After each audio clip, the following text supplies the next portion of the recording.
Hey there, bosses. Corey from the Being Boss team here. I'm popping in to let you know about a new way for you to stay up to date in the world as a creative entrepreneur. Brood. Brood is a weekly email curated by the Being Boss team just for you. We share articles, podcasts, and resources from around the internet on the topics of mindset, money, and productivity to help you show up and do the work in your business. Learn more and sign up for free at beingboss.club/brood. That's beingboss.club/BREWED.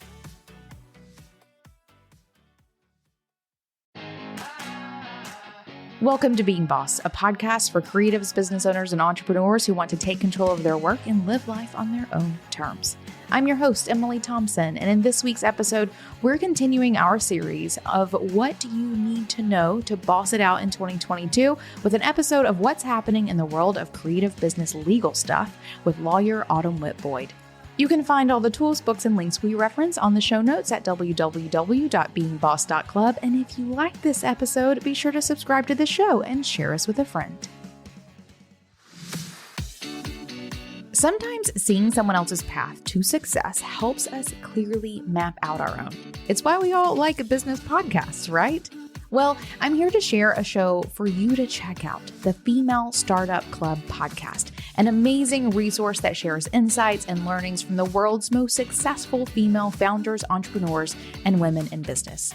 In a recent episode, I loved hearing about how Michelle Grant, the founder of Lively, the lingerie and swimwear brand, built and sold her company for $105 million in just 3 years.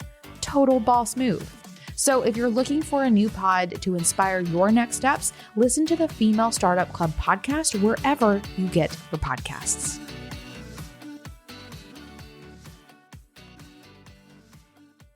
Autumn Witt Boyd is an attorney and founder of the AWB firm, a full-service law firm that specializes in protecting online businesses. Autumn and her team help established coaches and course creators protect their copyrights and trademarks, tighten up their contracts, grow their team legally, and navigate sticky legal situations. Autumn also helps solopreneurs and side hustlers build their business on a solid legal foundation with customizable contract templates. You can find Autumn in Chattanooga, Tennessee, hanging out with her 3 kids and husband, reading a good book, and sipping a glass of champagne after bedtime. Welcome back to Being Boss, Autumn. I'm so excited to see your face. Thank you, Emily. I looked at the transcript from our last conversation, which was in February of 2021. I thought it was much further in the past. Same. And I saw that we talked about our year-end drinks tradition, which is coming up. So pretty excited about that. I am very excited about this too. So this episode is going live mid-January. I think we're recording this early to mid-December. And in that episode, which I'm going to go ahead and reference, Autumn was here last, episode 252, How to Grow Your Business Like a Boss, where I interviewed Autumn about how it is that she has grown her business, which is amazing. And we shared our end of year tradition for the past, since I've moved here, 6 years has been our last evening of work before sort of taking off for the holidays, air quotes around that. But we get together and we have drinks, and we couldn't do it last year. And that, I canceled trips. But that was the hardest thing for me not to show up for. I know. It was so sad. But this year we're doing it again, and I'm so excited. We're back. Yes. Something to look forward to. Finally. We are lucky, Emily, that we live in the same place. And there are not a lot of online friends that I get to see in person. So lucky to have you. Thank you. Ditto. And glad to have our little traditions, our end of year. By the time this goes out, we will be a month removed from that little situation. And hopefully I will not be hungover anymore by then. That's my goal. Too wild. Sometimes it takes a whole month. So I am excited to have you back. It has been almost an entire year since I've had you on the show. I would love to begin by you just giving us a little bit of an update, because I know you've done some crazy stuff this year. What has been going on at your law firm? Yeah. So I did a little review. Emily is wonderful and sends the questions in advance, so I had time to think about this. So last year, Q1 and Q2, we had this incredible influx of new clients with our law firm. We work mostly with online course creators and coaches. They were having banner years. 2020 and 2021 has seen incredible growth in that area. So we were really kind of bananas in Q1 and Q2, and then we staffed up to meet that demand. So that was kind of a lot of my work last year, was meeting that need and figuring out things like capacity and budgets and when do you need to hire the next person and can you afford it and all of those things. And then after we hired up, we had a huge slowdown. So it's just like, man, 2021. Yeah. So, but we are in a really nice place now where we've got everybody onboarded and ready to go. We've got a little bit of excess capacity, which last year we were all just working like crazy people. So that feels really good. And we are ready to go into kind of a marketing push for 2022, ready to accept new perfect fit clients. The other thing that happened this year was we talked about this last time, we moved our part-time marketing person into a full-time role, Sarah Kate, and we have doubled our contract template sales. We sell a digital downloadable product. Yeah. So that is exciting. Yeah, we've almost doubled our revenues and doubled our team. So it's been a wild ride. Yeah. Oh man. And I also just generally know that like staffing up piece is your face. We're not on video, but I'm making like the big eyes emoji. That is one of the largest tasks I think that entrepreneurs growing a business, can tackle that whole process, and staffing up in terms of hiring multiples and or doubling your team is no joke. So high five. And there's no magic formula. Like there are some formulas you can use, but it is, things change. So yeah, trial and error. It's been exciting. Trusting all the things. Oh my. I'm so glad to see you growing so much. And it really is a blessing to be at this place where you have a bit of extra capacity. You don't have to worry about another season of staffing up just yet. Maybe in the future, that would be great. But not right now. I was just doing our projections for 2022 and I'm kind of like, okay, like I think maybe we'll need one more team member, kind of depending on how the pipeline goes. But we're kind of set. Love that. Yeah. So that feels really good. That is a beautiful place to be. Congratulations. Thank you. I love watching you do what you do. I also got your Christmas card the other day. Seeing the entire team on that Christmas card was very exciting. We just did a very boss photo shoot. Yeah. Which was much fun. It was amazing. It was really amazing. And so seeing that and seeing that physical representation of how much you have grown in the past couple of years was just mind blowing to me. I remember some of our first conversations when you were like, I think I want to do this thing.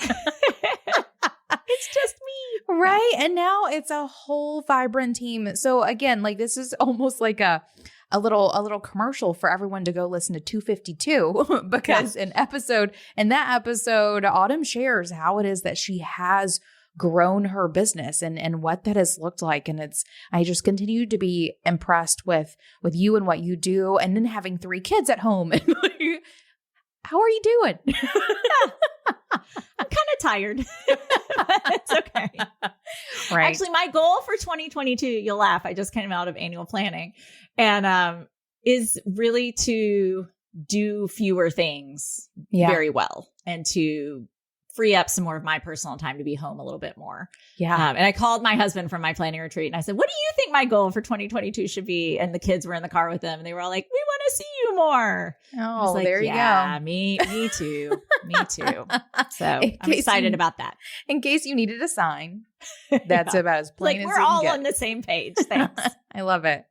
All right, perfect. Well, I'm bringing you in today to talk about what's happening in the world of small online business legal for everyone to just sort of get up to speed, whether you are a newbie and you're just sort of thinking about what it looks like to make your business as legal as possible in all the ways that it needs to be done. Or let's say, you are 5-10 years into your journey. You just want to know what is happening in the new year? Where should you be looking? What should you be preparing for? But first, before we look too far ahead, I actually want to look back a little bit at 2021 and ask you, especially that influx of clients that you had at the beginning of the year, what has been happening in the world of online and creative business sort of law stuff, if I can call it law stuff, for the past year or so? Yeah. So it was so fun to think back over, what are the issues we've been seeing both with our clients and just, I, like you, have a lot of entrepreneur friends and we're always just kind of chit-chatting about what's going on. So something that I've seen a big shift in, and I'm curious to hear your thoughts on this too. This was a 2020 event, but I feel like it has carried over, is when the George Floyd murder happened and we saw the Black Lives Matter protests. I feel like that was a wake up call and a big shift in the online industry for a lot of people, that I think it was not an immediate shift. For a lot of people, it has taken months and has spilled into this year, doing internal work and also external work. So we're seeing a lot of people wanting to kind of bake their values around DEI into their business, where maybe they like quietly had individual feelings or values around that. Now it has become more like, oh, this is something that we want to talk about, and we want to make sure that our business practices are actually aligned with those values. So I'm sure you're thinking, how does that play into legal? That was my next question. What does that mean for you? Yeah. So what we're seeing is, like people looking at their contracts and making sure that they're fair and equitable. We're seeing people looking at their marketing and sales practices and seeing like, are we using high pressure tactics, or do we have payment plans that are really, affecting some groups differently than others? We've seen a lot of talk around, for a long time, you would see these non-disparagement clauses in contracts. So you hire a coach or you join a mastermind program or something, and you sign this big long terms. You probably don't read them. And there could be a non-disparagement clause, which basically means if you don't like this program, you can never speak publicly about that. Which for people who especially are in marginalized groups and are maybe experiencing harm or are, seeing things behind the scenes that are not okay, they have very much felt kind of like they had a gag, that they could not speak publicly about that. So we're seeing some shifts around that. And I even, we had a client who, this was not a contract we worked on. It was kind of a legacy contract that had this type of clause. And she was doing a big affiliate launch. And one of her affiliates basically said, I don't want any part of this if that's the kind of business you're running. So it's having ripple effects in ways that maybe we weren't thinking about things or focusing on it before. So I'm seeing a lot of that.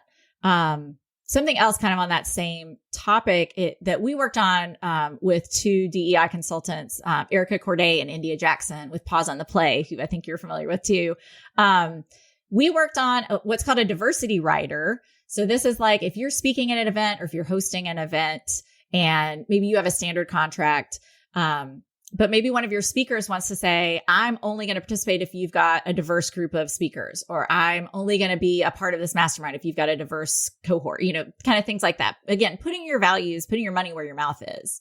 And so we've worked with them to kind of bake some of those things into our contract template. So that's been a really fun project that, it's kind of let us lean into our values a little bit, and more people are starting to talk about this. So that's been exciting. Yes, I love so many levels of this, obviously. But for your industry in particular, what I love about this is that you are going back and reworking the way things have been done forever in a lot of cases. And what an amazing thing to be happening, number one. And for two, just sort of be a part of it and help shape what these contracts and things look like in the future. That's super fascinating, and high five. I'm glad to see that all of these things are coming out of this stuff. And it sounds like in many different ways and in many different parts of business. So that's wonderful. What else has been happening? Yeah, I think the other thing we're seeing a lot more of is a focus on, I mentioned this before, but ethical marketing and sales practices. Mm-hmm. And that also involves legal. There's a lot of people doing a lot of things in the online world that are like either coming up very close to the line of Federal Trade Commission regulations around like using testimonials, making monetary promises about your results. Some of these payment plan things are like borderline illegal. Depending on how much of an upcharge you're charging.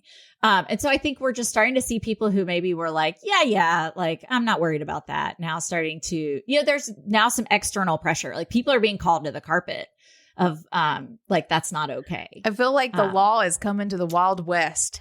Yeah. We have been the Wild West for a long time. Yeah. And yeah. So it's, as the industry grows, as there's more money and more people and more eyeballs on it, we are seeing kind of more regulation start to come. So, if you're a micro business, I wouldn't lose sleep over this. They're going after the big fish, but I think you'll see that start to trickle down, and where it becomes more of, I think we all look at the big fish for how we run our businesses. Like, oh, well, so-and-so does it, so that must be the right way. So I think we'll start to see some of it trickle down to the micro businesses too. Yeah, I hope so.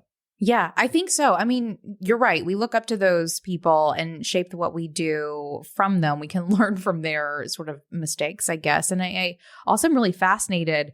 I'm really fascinated in some of those things coming in, because I've also heard some things around testimonials and these payment plans and how a lot of the things that have been sort of quote unquote industry standards for a long time in the real world, right, are illegal, or at least like close to it. Yeah. No, I mean, we've definitely had some clients get like Secretary of State complaints for like consumer protection law violations. What? And you do not want to be on the receiving end of that. No. Can you give an example? So like either testimonials or payment plans, what is something that you see happening sort of quote unquote industry standard that is bad? Yeah. So the big thing with payment plans is if you offer a one-time payment price, let's say it's $3,000 if I pay in full, or you'll let me pay for 6 months, and I'm bad at math, so I'm not going to do that math. Sure. But let's say you let me pay for 6 months and those payments total $3,600 or some amount larger than the one-time payment price. There are rules, and they're different in every state, around how that's basically like a loan that you're making. And there are rules around how much interest you can charge. So if you calculate it out, like what is that upcharge? What would that calculate to interest? It is sometimes above the legal limit. And this is different for B2C. So business to consumer, if you're selling like a course on how to play piano or a course on how to dance, ballet, whatever. There's different rules because if you're in B2B or B2E, business to entrepreneur or business to business, that's considered to be a little bit more sophisticated buyer. So it's a different rule. Although I would question whether a lot of people just starting a business are really that sophisticated, frankly, because we're all learning as we go. But so we have seen complaints, even in the B2B space, which the regulations are not as tough, saying that basically that upcharge of the payment plan is higher than the state law allows. This is why we all need lawyers. I will flag this as an issue for everyone. Yeah. And this goes hand in hand with some of the ethical marketing stuff that we've been talking about, that penalizes people who maybe don't have access to credit. Maybe someone else who has access to credit could take out a loan, could ask a friend, could put it on a credit card. Not everyone has access to that kind of resource. So then they're paying a much higher fee than someone else would. Sure. So it's not just legal, it's also ethics. Yeah, for sure. Sometimes following the law can also mean doing good. Sometimes following the law can mean doing good. Yeah. That's the poll quote. Oh my God. Sometimes, y'all, you heard it here. When it comes to growing your business, integrating the right tools at the right time to help you get the job done can be tricky. But the HubSpot CRM platform is a tool that can take the headache out of scaling your business, and it will continue to grow with you. But don't just take it from me. I understand the value of bosses sharing what's worked for them along their entrepreneurial journey. That's why today I'm bringing you the experience of a real boss using HubSpot to take her business to the next level. My name is Kim Dow, and I'm the owner and publisher of SaaS Magazine, a Being Boss podcast fan, and a HubSpot CRM customer. So for our business, running a magazine, we have 3 very different lists. Each of those audiences have very different interests and different goals. HubSpot allows us to create segmented and targeted lists to ensure that we're communicating and marketing to each audience group very effectively. And using HubSpot has played a huge role in helping to increase our open and click rates and to ensure that our readers stay subscribed to our e-newsletters. We love all of the features of HubSpot, and we've really been using it this past year to help grow our business. Throughout the holidays and into 2022, we'll be using HubSpot to set up more automation, such as chat flows and more list building tools. This will allow us to become more productive and more efficient in our time and our workflow. This is Kim Dow from SaaS Magazine, and my HubSpot CRM platform helps my business stay connected. Learn more about how it can do the same for yours at HubSpot.com. Anything else from 2021 that you want to recap? Fair employment practices is something else that I'm seeing people talk about more. Here we are in 2021, and we're finally there. Yeah. So another thing that I think our industry leaders talk about a lot is never hire employees. You can outsource everything to a lower cost country that you can get someone for $2 an hour to do all your admin. And I think people are realizing that is A, unethical, and B, maybe illegal. So we see a lot of people who've cobbled together teams of contractors who really are acting like employees. And again, this is another one where the rules are different in every state. We work with a lot of our clients on making sure they're following everything. But if someone is working for you basically full time, you're telling them what to do, they report to you, they don't have a lot of autonomy, you're paying them hourly, like that looks an awful lot like an employee. And so I think we're seeing a shift. I think we're seeing people call out and, get enforcement actions from the states when they're doing this the wrong way. Nice. So it's another example of where following the law is also a good way to run your business. Sure. Perfect. Yeah. And you're right. I mean, how many times have we heard podcasts from people talking about their, teams that they've pulled together from I have anywhere 25 contractors and a $10 million business. And you're like, yeah, most businesses of that size have at least a few employees. Like that is unusual. Yep, for sure. For sure. Yeah. Okay, wonderful. Good. Yeah. So it sounds like some good things are coming out of 2021. I try, I look on the bright side, Emily. So you do. I'm hopeful. Yeah. Perfect. Then looking at what you are actually working with most with clients these days, what does that look like? What are you actually doing the most of? Yeah. So what I have found is bosses will come to us typically when they're in a growth spurt or they have an opportunity to do something new and exciting. And they want to do things the right way. So typically we don't get the cowboys. Right. There are plenty of people out there who don't want to do things the right way, and that's fine. You can go work with somebody else or not at all. But typically they want to do things the right way, but they're just not sure where to start, or they've looked for the information, but have had a hard time like finding a clear answer. And to be fair, a lot of this, the answer is it depends on your business and what you want to do. But so we've been helping a lot of clients just kind of wrap their arms around like where to get started. What's the most burning issue? Often they will come to us, and I have an IP background. I'm a copyright lawyer by training, so I'm not throwing shade, but often people will come to us. They're like, I have this new thing. I really need to register the trademark. And so then we'll start to talk and we'll ask questions, and it turns out they're not using contracts, or they've got this, team of cobbled together contractors, or it almost always surfaces that there's other issues that they just don't even know are problems. And so we've been doing a lot of that, just kind of high level planning of like, where are the real risks in your business? Where could things go wrong? I'll register a trademark or a copyright all day long, but I will tell you the problems we see are typically not in that area. They're around problems with a team member, or problems with a student in their course, or a client that they're working with, and it just kind of blows up and is a disaster. And when we look at how we're going to respond to that, it's almost always, what does the contract say? Do you have a contract? And that kind of guides us. So we've been doing a lot of contracts. That was a long way of saying, that is often where we will start, is either if you have a contract, making sure it's really covering the way you're doing business, your values, as we just talked about, that it's protecting you from the areas that we see go wrong most frequently. And then if you don't have a contract, making sure you start using one. Yeah. Oh, and I do just want to add a note here. We have lots of conversations in the Being Boss community about contracts. I see bosses coming in all the time going, I need to do contracts. Where can I find a template? How can I do this cheap and easy and all the things? And y'all, when it comes to the contracts on which you run your business, invest in custom made for you, your business, and how you want to work contracts, period. I'd say not in the very beginning. But once you're starting to have some predictable revenue and, you're maybe at that, I don't know, $50K to $100K annual. Yes. It's time to, get a lawyer's eyes on your contract. Get a lawyer's eyes on your contracts. I cannot I feel so much safer just operating in the world, knowing that you're in my corner and that we have good contracts and all of these things. Like it takes so much weight off. And so, and usually bosses come in and they are at this phase, right? Like they've been using some contracts, trying to up, but they borrowed their friends or they Googled it. Yes. Yep. We know. It's okay. It is. We do our best. And then when we know better.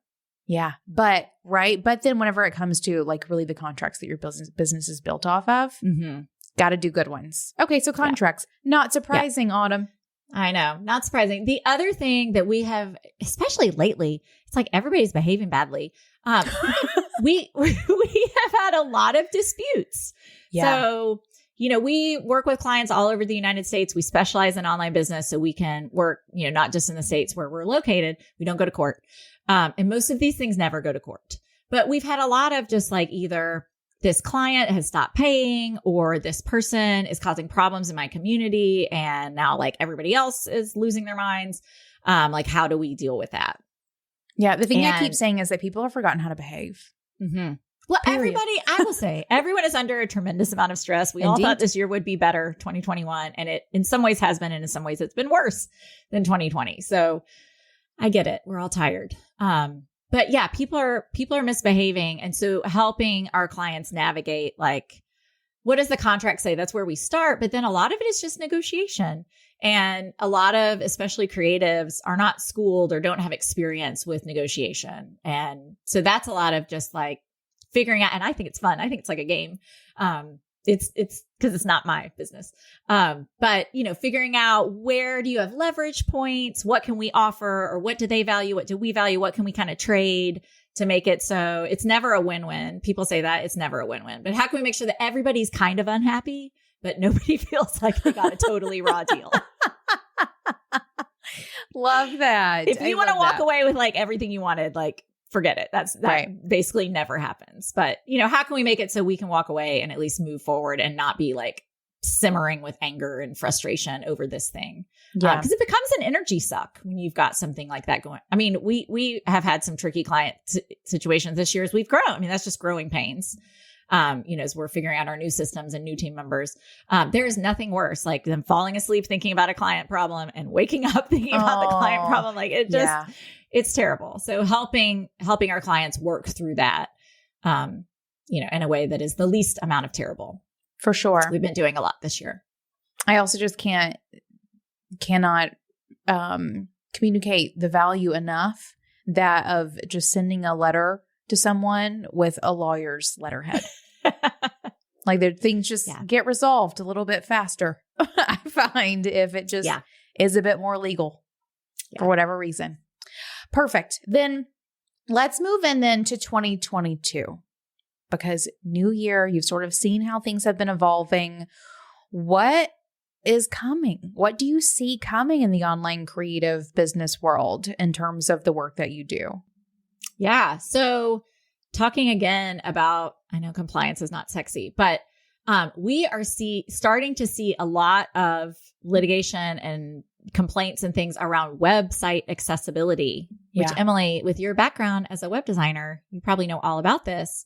There are law firms that are not mine, but that are basically hunting for websites that are not compliant and filing lawsuits because there's big damages. And so we have had one client that got kind of tangled up in that. And I think there's going to be just more and more of it. Yeah. And the standards are still a little gray, but there's some pretty good guidelines that if you follow those, you're going to be pretty well protected. So I think we're going to be hearing a lot more about that, especially since as online businesses, our business is our store, our website is our storefront. So it's really important that we make it. I mean, and another one, like ethically, we're going to do good by following the law. Like this is a good thing just as a business practice. For sure. So I see a lot more focus on that, on how can we make our websites accessible to people of differing abilities, whether it be visual, audio, just general navigability. Yeah. Yes, I agree with this. This is something that I really started coming into contact probably about 2 years ago. And whenever we did our Being Boss website refresh at the beginning of 2021, accessibility was something that we went through all the filters, like all the things, making sure all the colors are like appropriate for different, types of color blindness and all of these things. We spent 2021 transcribing our entire library of audio so that you can download. Wow. That was quite a project. So that if someone cannot hear, they can still read and they can get the content, making it as accessible as possible. And it's something that I continue to hear complaints with in terms of, community platforms on the web that are not very accessible to anyone who has who needs any sort of additional accessibility features. Yeah. So I think you're right. I think that's going to continue becoming or continue being a thing. I think it's going to definitely come to a head at some point in the next probably 2 or 3 years. I don't love the hunting tactics that happen. I have heard some really scary things. And thinking both, because you're right, your website is your storefront. And similar, with retail, with having physical spaces, you have to have accessibility. And I think there is this interesting thing happening too, where, for the past decade, you got online because it was easier. And those are air quotes. Like it was easier to start a business online because there were fewer barriers to entry. And what's happening is that there are going to be just as many barriers to entry to do online business as there is to do brick and mortar or, whatever it looks like IRL. Yeah. And part of me is a little sad by that. Like the Wild West is becoming Disney World, right? Yeah. But you have to work, right? You have to do the things. You have to check off the boxes in order to show up and do business and have that responsibility. So I'm not sad to see that. We're seeing lots of tech tools that make this much easier. Like I just did an annual planning event that with my coaches that was virtual. And even on Zoom now they have like a live transcript feature. Yep. That was turned on for accessibility. So I think, on the bright side, as the requirements are getting higher, it's becoming easier to comply with them. So yeah. That's helpful. And there is sort of this evening out too of like, for us able-bodied folks, it was no barrier to entry to enter, but because of that, there was a total barrier to entry to anyone who wasn't as able-bodied as we are, or, all the things. So there is that, like we sort of take for granted that it was easy for us, but it was inaccessible by so many others. And so we're just sort of evening the playing field. Yeah. And there are so many tools. All right, boss, fresh year, fresh goals, plenty of fresh energy. How will you be harnessing it to help you build a business that better supports your life this year? If I may offer up a suggestion, get your money in order with FreshBooks. From fast and easy invoicing to automated late payment reminders and the ability to handle the hassle of currency conversion, FreshBooks is easy-to-use accounting software designed specifically with bosses like you in mind, and has plans designed for all types of small businesses. So whether you offer a service, or a creative agency, or a podcast like us, you can choose a plan that's right for you. And no matter which you choose, you'll be saving time all along the way. Try FreshBooks free for 30 days, no credit card required. Go to freshbooks.com/beingboss and enter Being Boss in the How Did You Hear About Us section. Okay, what else? What else is coming? All right. We've already kind of mentioned testimonials. I'm seeing more lawsuits and complaints. A lot of influencers now I'm seeing like starting to get hit with Federal Trade Commission fines around not being forthright or honest about their content being sponsored or being an ad, having claims in their content that are not necessarily substantiated. So I think that's going to, again, it starts at the top. It starts with the people who are in the public eye, but it will start to trickle down. So that's something, especially if you're doing affiliate marketing or taking any kind of, if you're in the influencer or content creator space where you're getting paid to create content, you need to have your eyes on that and make sure it's not that hard to comply with once you know the rules. So, I mean, that's another thing, like, yes, it is one more thing, but it's not that heavy a lift. Right. So I think we're going to see more talk about that, more being forthright about when, you're not just sharing your opinion, you're sharing something that someone paid you. Either you're getting a commission on the back end or you're getting paid on the front end.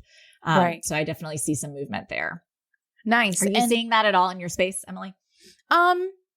Yes and no. And mostly I feel like I'm mostly surrounded by people who tell you that they're getting paid for things. So I haven't seen those sort of things, but I have heard things about testimonials. And so, there are things that whenever you're putting testimonials, it's easy to put, that claim that person who's just like a total diehard fan of what superstar. You do, right? That's like the biggest testimonial, use it everywhere. But if it's, claims that cannot be easily replicated, or what are the sort of terms with testimonials? Yeah. So I think a lot of people think they can just put a disclaimer on the testimonial, like results not average or something like that. Oh, yep. But that is not true. That's part of it. But what the rules really want you to do is be using kind of your average Jane's results. And if you're not sharing the average Jane results, you have to be real clear about what your average results are. So let's say you've got a superstar in your program who made 50 grand after they went through your online course. You can totally use their testimonial, but you got to put at the bottom what the average user was earning after that. And that means you've got to track it, which a lot of people are not doing. And you've got to make sure you've got good records if there's ever a question later. So it's just we're trying to be transparent. We're trying to be honest. We're not trying to hide the ball. Like testimonials can still be really powerful and you can still totally use them. We just need to make sure that we're being honest with them. Yeah. A way that I have seen some people not working around this necessarily, but kind of is using review features on your website. So instead of posting the, most shining testimonial, instead open up to reviews. The upside is that people get access to anyone's crazy results, right? The downside is that if someone didn't like it, you also are sharing those. But again, what we're doing here is sort of leveling the playing field, right? We're taking out the curation so that what you see is more a real representation of results as opposed to the one or two that did something amazing. Right. So that's a way that I'm seeing a lot of people sort of go beyond that. Yeah. And I think especially in a higher volume business where you've got a lot of customers, that's great. Yep. I also love the idea of someone sharing in their testimonial section, like a couple 1-star reviews, right? Just let people see. Just put it on there. Jane didn't like it. Okay. Wasn't, if you're like Jane. Yeah. Might not be for you. I love that though. That's transparency, y'all. You also got a 1-star review. Yeah. I will say, I don't know about you, but anytime someone's really unhappy, I take a hard look at that. And I sometimes there are people you just can't make happy and that's like, God bless and go. But there's always a kernel of truth in there of like something you could have done better or a process that was a little weird or, something you didn't handle the best way. So yeah, for sure. Take it for what it is. They are valuable as well. Yes. Most times. We'll say most. Okay. Anything else for 2022 that you see coming? No, we've already talked about some of the other things. Yeah, I think we're going to see more of this ethical focus on ethics. I think I'm hearing it a lot in the online industry. I don't know if you are, but I think we're just going to continue to see that. Yeah. And complying with the laws and doing the things the right way is part of ethics. Yes. Another thing that I'm seeing, or I'm thinking like the times in which I may have been in contact with you most often and that I imagine needing to continue having support, isn't people stealing things around the web. That's ongoing, never ending. Yeah. Ongoing. Nothing new. But no, nothing new, but I do feel like it's happening at a volume that it has never really. And because again, more people on the internet, bored with nothing better easier. to do, way easier to do. So things like, stealing RSS feeds for podcasts and claiming it's their own, or like those sorts of things. Those are the kinds of things that my team are like, we are watching, and we're shutting down fake feeds all the time and, monitoring trademarks and those sorts of things. I feel like over the past probably 9 to 12 months, we've done more monitoring and shutting down fake shit than in all years combined previously. So I feel like that's just going to continue being a thing too. And is one reason why, one, I'm so glad I have a trademark because then I can just walk up in there and be like, here it is. Mine. Right. And two, that I guess I have the team and resources to just manage because y'all, it is tiresome. Sometimes I definitely am up in the middle. You go to sleep thinking about this. I'm up in the middle of the night looking at Anchor to see who's ripped off my RSS feed lately. Yeah. Well, you make a good point because like I said, a lot of people will come to us and they want to work on a trademark as their first project. And sometimes we'll kind of put them off because registering the trademark is step 1 of 100 steps to actually protect your brand. And you have to have the capacity and the finances to take all those other steps to monitor what's going on in the marketplace, to send cease and desist letters, or to file takedown notices. It's kind of a never ending game of whack-a-mole. Once you have, that's exactly what it is. It feels like it. Yeah. It's like you whack one and it pops up in another place. Exactly. Yeah. And so it's an ongoing and it's a big project, and it doesn't necessarily make sense for every business to spend that much time and energy on it. But you do reach a level where your brand becomes really important. I think Being Boss is certainly one of those. Yeah. And the calculation changes a little bit. Right. Yeah. And for us too, it's not even just like the brand, but and for so many people, and It's I'm the seeing this content. it's the content being stolen. Yeah. And so I think as more people are coming online, quitting jobs, doing the online business thing, like they don't know the rules. They don't know that you don't show up and do these things, or you read an article about how you can lift that thing and use it as your own, but like that's bad news bears. Yeah. But I think that's going to continue being a thing. I think we're going to have like a wave of it's like trying to think of a Wild West reference and it's not working. I don't have anything. Now we're surfing. Right. We're going to have a wave, that we are surfing. We're going to have a wave of that.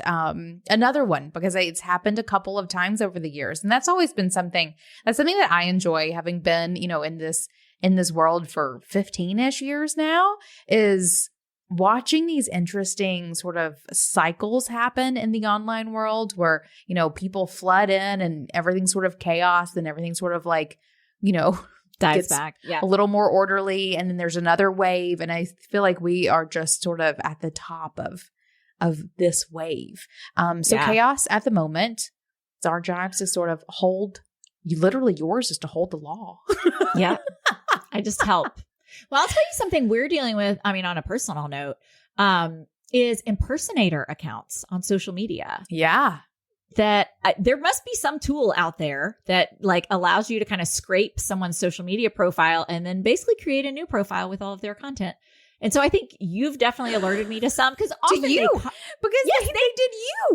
They keep your tags. And so like they'll post a picture of me and Emily, and I've tagged Emily, and then Emily sees like, this random new account has tagged her. And she's like, what? So, but they're all Bitcoin for me. And it is true whack-a-mole. And the social media platforms are not very helpful of getting it shut down. Like we can shut down the individual accounts and then it's like 10 spring up in their place. So that has been a frustration, that the law is kind of limited in what you can do, because I'm not filing a lawsuit against all these people that are probably in Russia or something. Like, who even knows where they are or what they're doing? Right. But the reality, the law is way behind the reality of what is happening on the internet right now in that space. So that is a frustration that I wish I had a solution for. I'm hoping that the social media platforms will continue to, refine their tools as far as reporting and shutting down these copycat accounts. But it's really frustrating right now.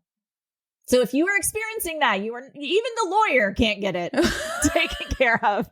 Happening to Autumn too. No, I have seen this a lot. I've talked to many bosses over the past year or two and it just keeps happening, and it's whack-a-mole. That's exactly what this is as well. And it's interesting.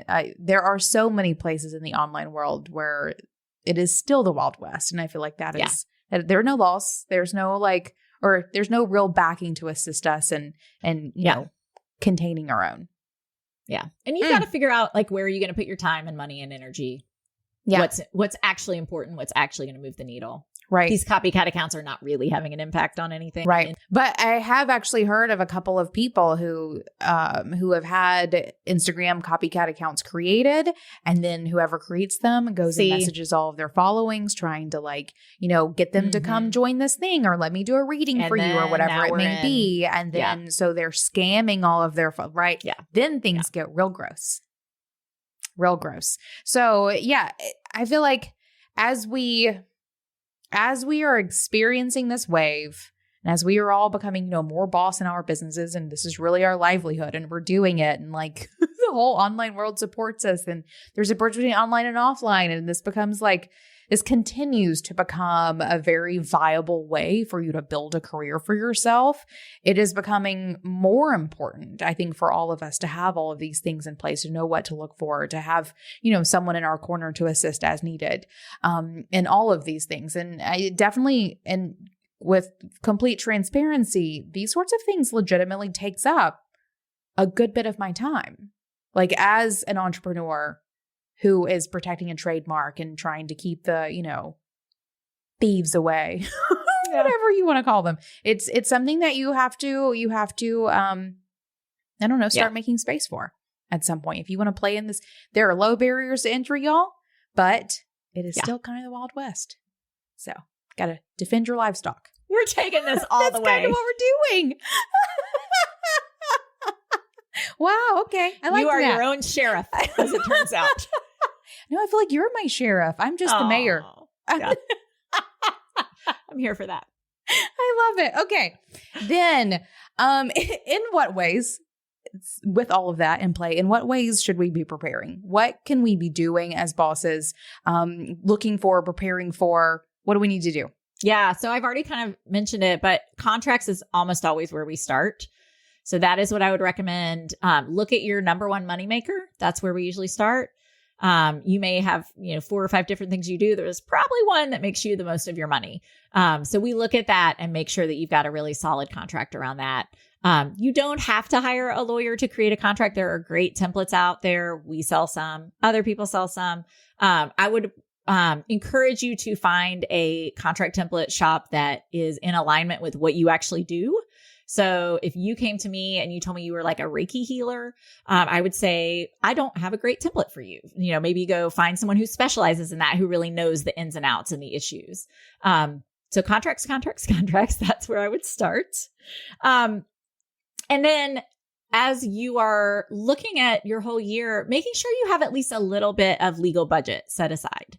So it could be $500 and maybe that's, 1 or 2 templates if you are just getting started. It could be thousands of dollars if you're further along, because it is a cost of doing business and it really hurts when you're not prepared for it.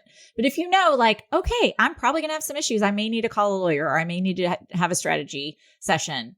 I've got a little money kind of put aside, or I know this is the year I am launching something new and we're going to register the trademark because I really want to protect that. Just going ahead and figuring that out, putting a little money aside for it so it's not a surprise. It's one of those non-sexy expenses, I know, but it can really make a difference in your business.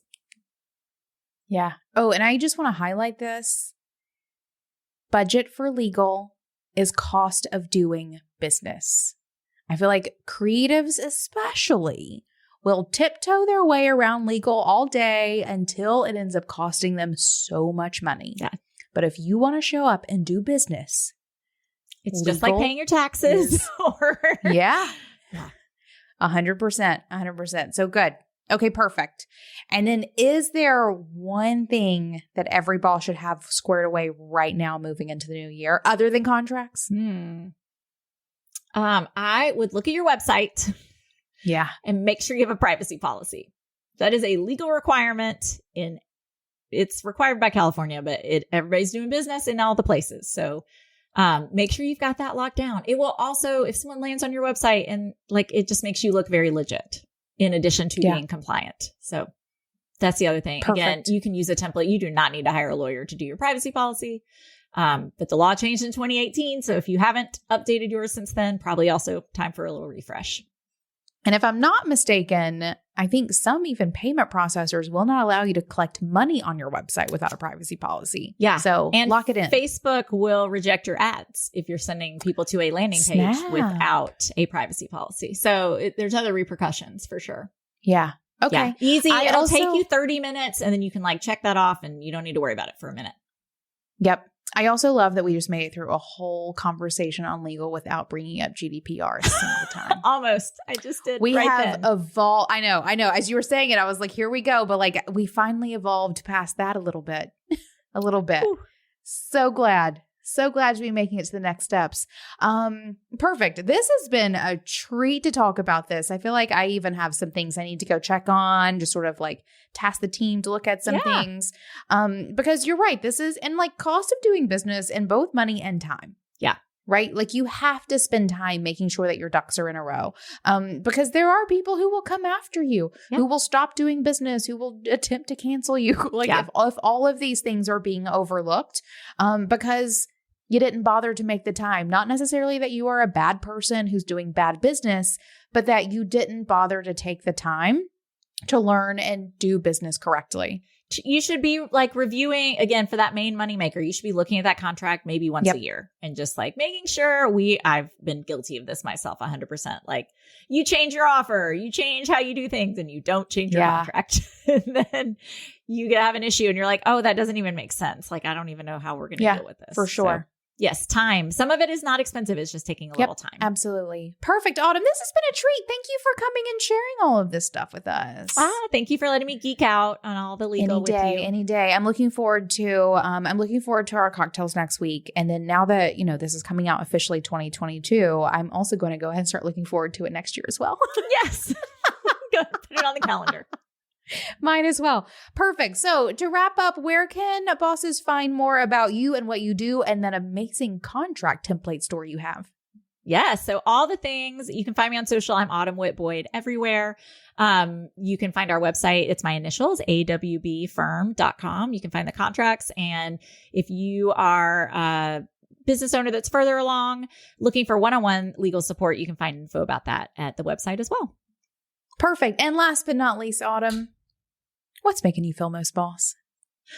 Well, I have to say, we've been talking about it, but the freedom and ability to have a cocktail date with a business bestie, taking a half day off in December to do that is pretty boss. Yeah, I agree. Thank you. Thank you, Autumn. I agree. Perfect. We didn't mention we had poolside. We actually didn't have drinks, but we had a poolside date earlier this year. We did. We've done poolside. Nice. I feel like we did something else at some point as well. We had porch early. Yes. Porch time early in 2021. We were only doing things outside. Yep. Way back when. It has been so nice. It's so nice to have you around, Autumn. I'm excited to see your face again soon. Same. I just want to take a minute to shout out to all the small business owners out there because it's hard work balancing your bottom line and taking care of a team. That's why Gusto built an easier and more affordable way to manage payroll, benefits, and more. Automatic payroll tax filing, simple direct deposits, free health insurance administration. Y'all, that's a winner.